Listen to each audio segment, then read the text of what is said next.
So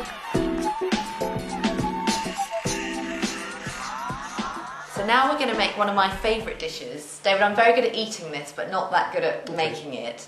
Risotto. We're going to make lemon and pea risotto. But the one thing people hate is this constant stirring for risotto, but... Well, this one is easy because I kind of call it the almost no stir risotto. And I'm going to use butter and a little bit of olive oil as well. Butter burns at a certain temperature, and if you use a little bit of oil in there as well, it stops that from happening.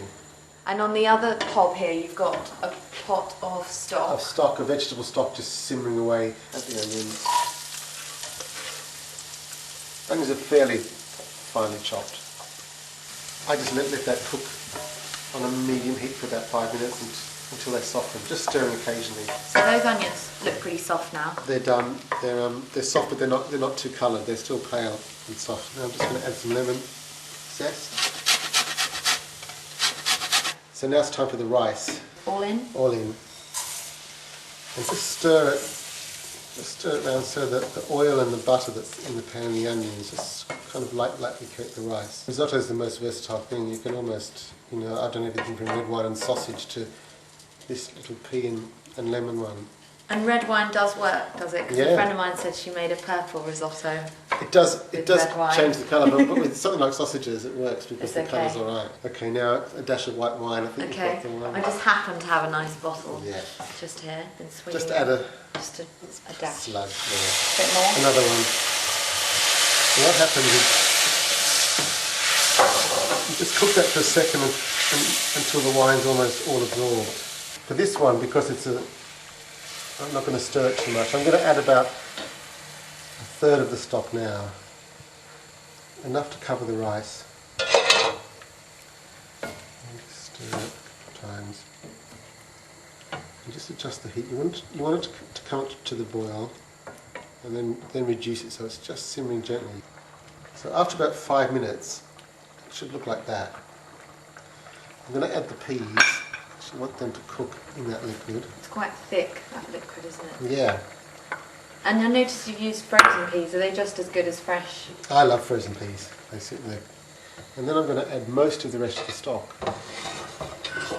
If I was making this traditionally, I'd add stock little by little.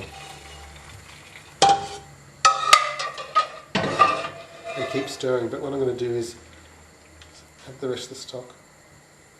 Stir it a couple of times. Make sure it comes to a simmer,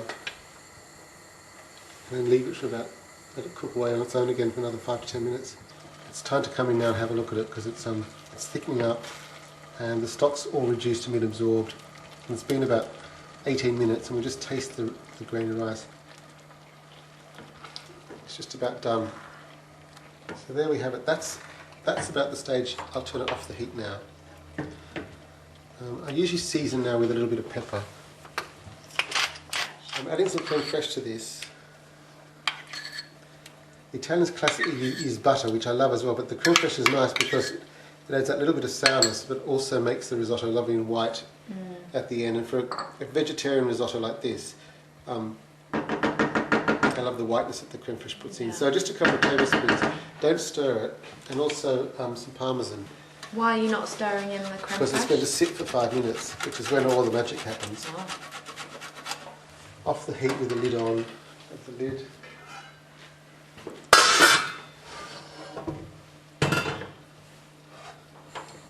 How long is it going to stay there for? 5 minutes. Okay. Yeah. For the magic. So that's 5 minutes, and you'll see that it's kind of just come together better. It's the rice have absorbed the last little bit of moisture that's there, and I'll stir through that. Creme fraiche now. Add a little bit of salt to that.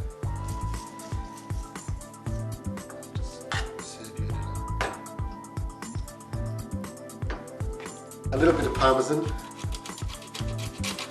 Look at the ready.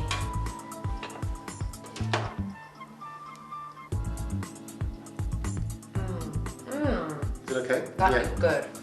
That is really, really good.